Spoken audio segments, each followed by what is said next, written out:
Assalamualaikum warahmatullahi wabarakatuh. Salam sejahtera bagi kita semua. Semoga kita selalu berada dalam lindungan Allah Subhanahu wa Ta'ala. Sebelumnya, mohon izin untuk memperkenalkan diri. Saya Dede Eka Sapitri dan rekan saya Dea Rodiah Lutfi bersama Despira Sabila Megantara yang pada kesempatan kali ini akan menjelaskan tentang bisnis plan. Teman-teman sekalian, materi pokok yang akan dibahas pada materi pelatihan kali ini diantaranya yang pertama yaitu penetapan visi, yang kedua penyusunan tabel SWOT, yang ketiga evaluasi IPAS dan EPAS, yang keempat penentuan misi berdasarkan TNB dan KFS, yang kelima penetapan peta kekuatan organisasi atau kuadran, yang keenam penentuan tujuan dan sasaran misi, yang ketujuh penyusunan tabel ALE dan ALI atau strategi SO, WO, ST, dan WT, yang terakhir ada penyusunan kebijakan program dan menyusun tabel Renstra. Dan untuk mengefisiensikan waktu, langsung saja ke pembahasan yang pertama.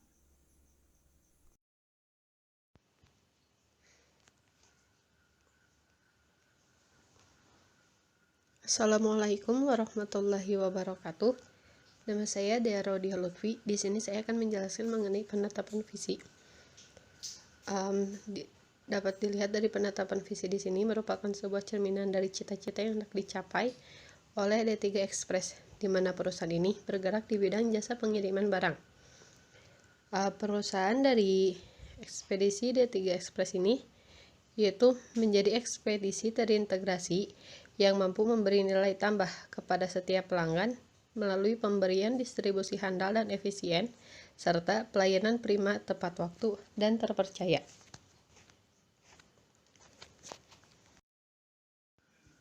Selanjutnya, untuk penetapan tabel SWOT, menurut Sondang P. Siagian, SWOT merupakan salah satu instrumen analisis yang ampuh.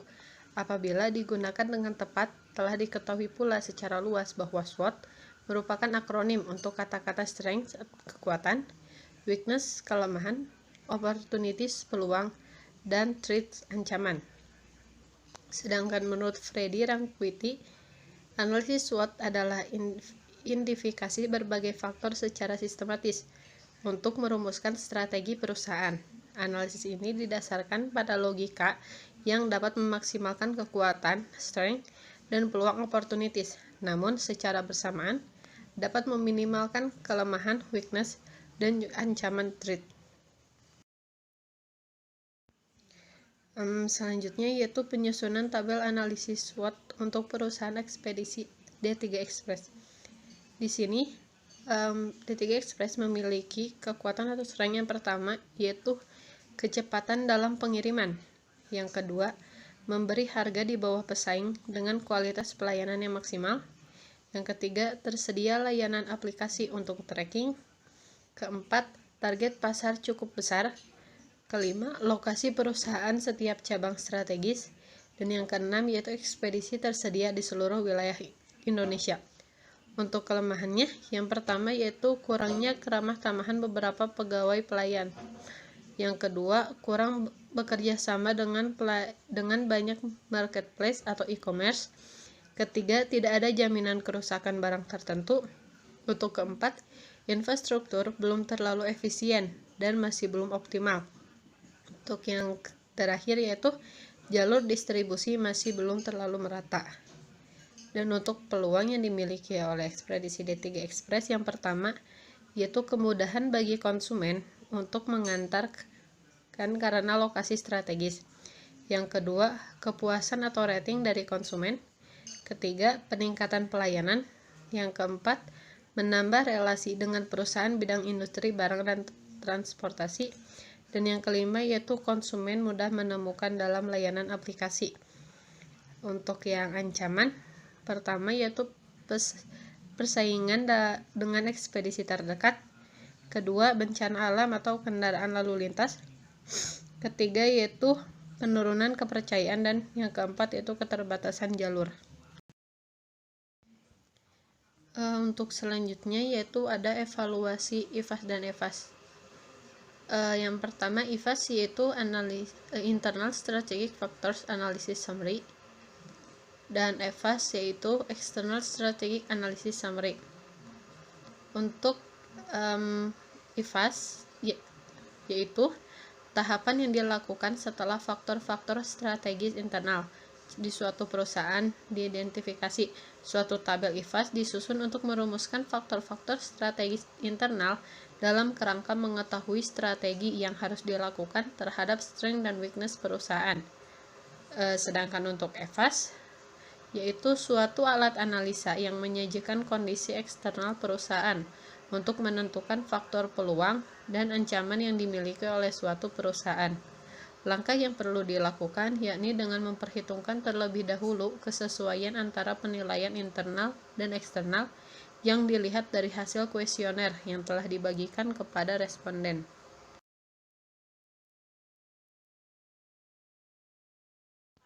Untuk selanjutnya yaitu ada evaluasi tabel IFAS dan EFAS. Ini menunjukkan tabel IFAS dan EFAS yang digabungkan dari mulai kekuatan sampai ancaman dan beberapa perhitungan-perhitungan. Di kolom pertama yakni ada kolom nomor, kemudian selanjutnya adalah kolom yang berisikan komponen dari SWOT yang akan dievaluasi faktor internal dan juga eksternalnya. Selanjutnya, dari setiap komponen diberikan bobot nilai dengan skala bobotnya adalah antara 1 sampai dengan 5.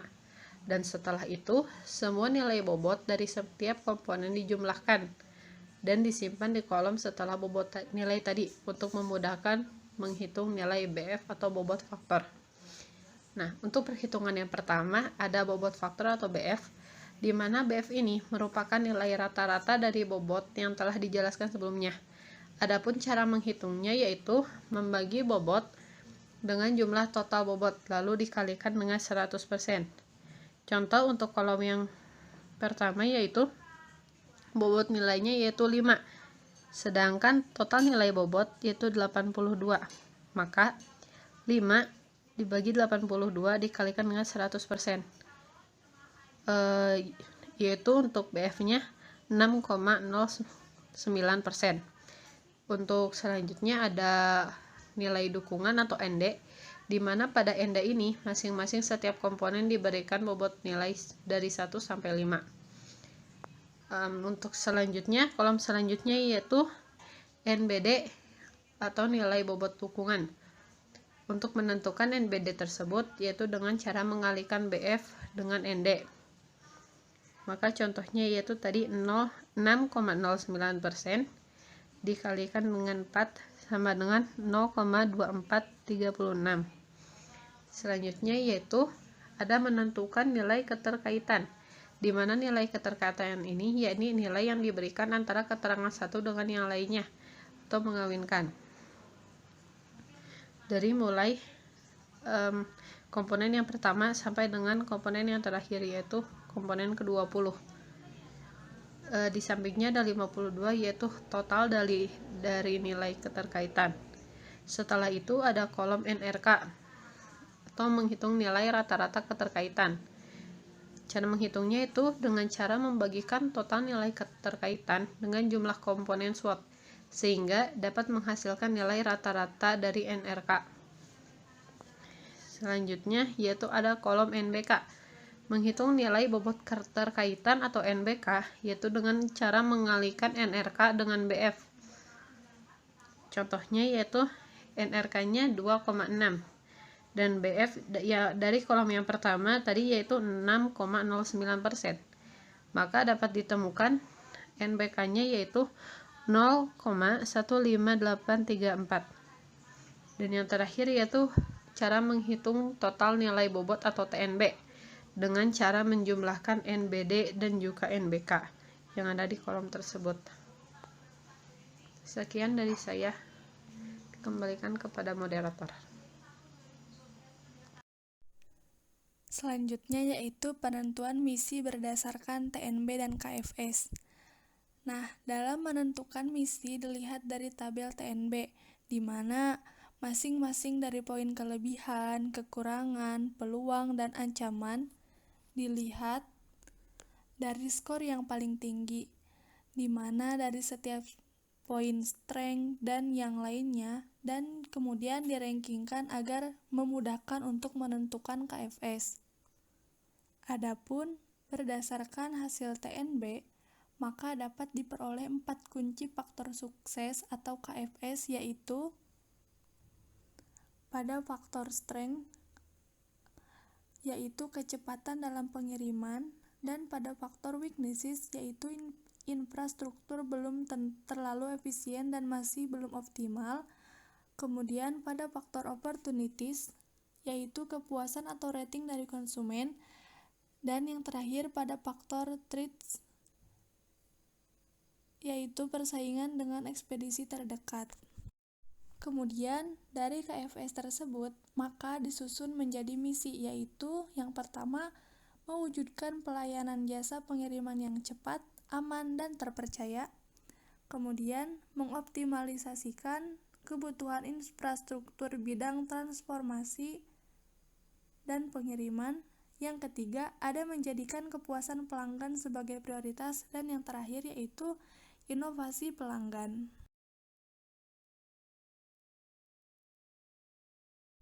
Selanjutnya ada penentuan peta kekuatan organisasi atau kuadran, di mana peta kekuatan ini tuh dilakukan untuk mengetahui seberapa besar kekuatan yang dimiliki oleh suatu organisasi atau instansi jika dilihat berdasarkan analisis SWOT yang telah dilakukan. Peta kekuatan organisasi dilakukan dengan cara menjumlahkan masing-masing TNB atau total nilai bobot berdasarkan SWOT. Total nilai bobot ini dari tiap faktor dilakukan dengan cara menjumlahkan NBD atau nilai bobot dukungan dan NBK atau nilai bobot keterkaitan. Kemudian, cara mencari NBD yaitu dengan cara mengalihkan bobot faktor atau BF dengan nilai dukungan atau ND. Lalu, cara membuat nilai bobot keterkaitan atau NBK yaitu dengan cara mengalihkan NRK dengan BF. Dan dengan adanya TNB, maka akan diketahui nilai tertingginya. Dengan mengetahui nilai tertinggi TNB selain menjadi embrio misi, tapi juga menjadi kunci faktor sukses atau KFS, yang mana kunci faktor sukses adalah masing-masing dari total nilai bobot yang tertinggi. Dapat dilihat pada gambar, kita menempatkan strength pada titik paling atas dengan poin TNB sebesar 0,4019, kemudian di sebelah kanan diposisikan opportunities dengan nilai 0,4019, dan di titik bawah diposisikan weaknesses dengan nilai 0,3, dan di titik kiri diposisikan threats dengan nilai sebesar 0,305. Kemudian dengan membandingkan total nilai bobot atau TNB antara strength 0,4019, weaknesses 0,3, opportunities 0,4019, dan threats 0,305 sesuai dengan kriteria di atas, maka berdasarkan hasil evaluasi FKS yang dipilih SWOT adalah FKS yang pertama yaitu strength, kecepatan dalam pengiriman, yang kedua weaknesses yaitu infrastruktur belum terlalu efisien dan masih belum optimal, yang ketiga ada opportunities yaitu kekuatan atau rating dari konsumen, yang keempat ada threats yaitu persaingan dengan ekspedisi terdekat. Selanjutnya yaitu penetapan tujuan dan sasaran misi. Jadi tujuan ini lahir dari misi yang telah disebutkan sebelumnya, sehingga didapat 3 tujuan, diantaranya yang pertama mewujudkan pelayanan jasa pengiriman yang cepat, aman, dan terpercaya. Yang kedua, mengoptimalisasikan kebutuhan infrastruktur bidang transportasi dan pengiriman, serta meningkatkan inovasi dan produk baru sesuai kebutuhan masyarakat, di mana masing-masing dari tujuan tersebut memiliki sasaran sebagai berikut. Pertama, perusahaan dan karyawan dapat merealisasikan kinerja ekspedisi yang baik melalui pengiriman secara efektif. Yang kedua yaitu perusahaan dan pihak industri transportasi mampu bekerja sama dalam memaksimalkan kebutuhan infrastruktur. Selanjutnya, masyarakat menemukan kebutuhannya di jasa ekspedisi tersebut dengan indikator sebagai berikut. Yang pertama, realisasi pengiriman barang yang cepat dalam hal waktu, aman sampai tujuan, dan mampu terpercaya penuh oleh pelanggan. Yang kedua, infrastruktur di bandara atau pelabuhan, misalnya untuk pergudangan. Dan yang terakhir yaitu penyesuaian kebutuhan dan menjadikan sebagai produk baru.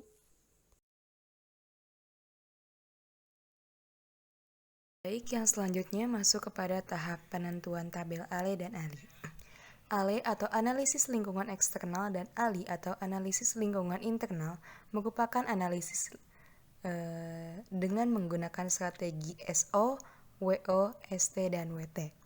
Ruang lingkup dari ALI adalah kekuatan dan kelemahan, sedangkan ALE atau analisis lingkungan eksternal meliputi peluang dan ancaman.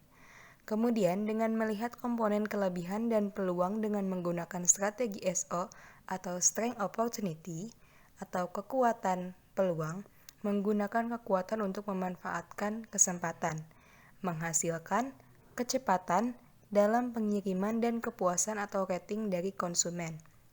Lalu, apabila dilihat dari komponen kelemahan dan peluang dengan menggunakan strategi WO atau Weakness Opportunity atau kelemahan peluang, dalam artian mengurangi kelemahan dengan memanfaatkan peluang dari bisnis plan ini itu menghasilkan infrastruktur belum terlalu efisien dan masih belum optimal, dan kepuasan atau rating dari konsumen atau pelanggan. Dan jika melihat faktor kelebihan dan ancaman yang kemudian menggunakan strategi ST atau Strength Threat atau dalam bahasa Indonesianya kekuatan ancaman, dalam artian menggunakan kekuatan untuk mencegah ancaman, dari bisnis plan ini menghasilkan kecepatan dalam pengiriman dan persaingan dengan ekspedisi terdekat.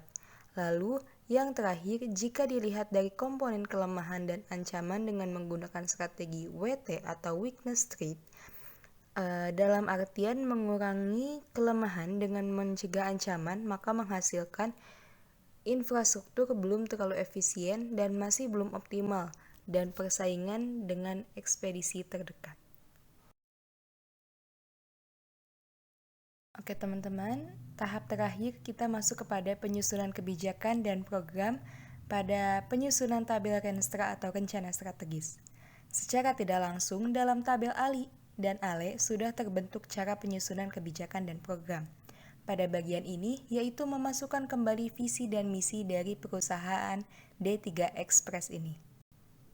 Untuk mengisi tabel tujuan, sasaran, dan indikator, langsung menginput dari tabel sebelumnya yang terdapat tujuan dan sasaran sehingga menghasilkan target untuk beberapa tahun ke depan yang disertai dengan kebijakan program untuk mencapai keberhasilan dari tujuan dan sasaran. Jika kita melihat kepada tabel, dapat kita ketahui bahwa tujuan yang pertama yaitu mewujudkan pelayanan jasa pengiriman yang cepat, aman, dan terpercaya. Kemudian di sampingnya ada sasaran mulai dari uraian yaitu perusahaan dan karyawan dapat merealisasikan kinerja ekspedisi yang baik melalui pengiriman secara efektif dengan indikator realisasi pengiriman barang yang cepat dalam hal waktu, aman sampai tujuan, dan mampu dipercaya penuh oleh pelanggan. Kemudian kita dapat melihat target yang pertama yaitu pengiriman barang selalu aman dan cepat. Lalu target yang kedua adalah perusahaan mendapat kepercayaan penuh dari pelanggan, dan target ketiga adalah baik perusahaan, karyawan, kurir mampu bertanggung jawab dengan baik. Kemudian kita dapat lihat bahwa kebijakannya adalah melakukan penentuan target perusahaan kinerja dan kinerja karyawan dengan memupuk tanggung jawab dan kerjasama yang baik dengan berbagai pihak. Kemudian di cara pencapaian tujuan melalui programnya yaitu adalah pelayanan melalui program aplikasi kurir dan ekspedisi kirim barang dengan efektif evaluasi kinerja karyawan. Jadi programnya itu melakukan evaluasi kinerja dari karyawan dan perusahaan juga.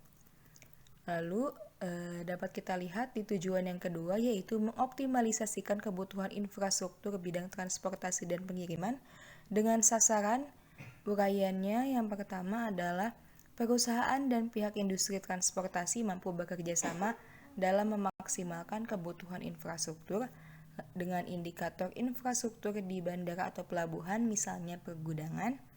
Lalu kita dapat melihat target yang pertama adalah terdukungnya infrastruktur logistik, lalu yang kedua terjalinnya kerjasama yang baik, dan yang ketiga adalah kebutuhan infrastruktur dapat terpenuhi. Cara pencapaian tujuannya dari kebijakan yaitu menjalin relasi yang baik dengan pihak industri dan pemerintah serta pengawasan kebutuhan infrastruktur perusahaan di bandara atau pelabuhan. Lalu dari aspek programnya yaitu melaksanakan program regulasi dan kebijakan secara menyeluruh untuk mendukung infrastruktur logistik. Lalu untuk tujuan yang terakhir, yakni meningkatkan inovasi dan produk baru sesuai kebutuhan masyarakat. Sasarannya, yang pertama uraiannya adalah masyarakat menemukan kebutuhannya di jasa ekspedisi tersebut dengan indikator penyesuaian kebutuhan dan menjadikan sebagai produk baru. Lalu target yang pertama adalah membuka lahan saran dan masukan.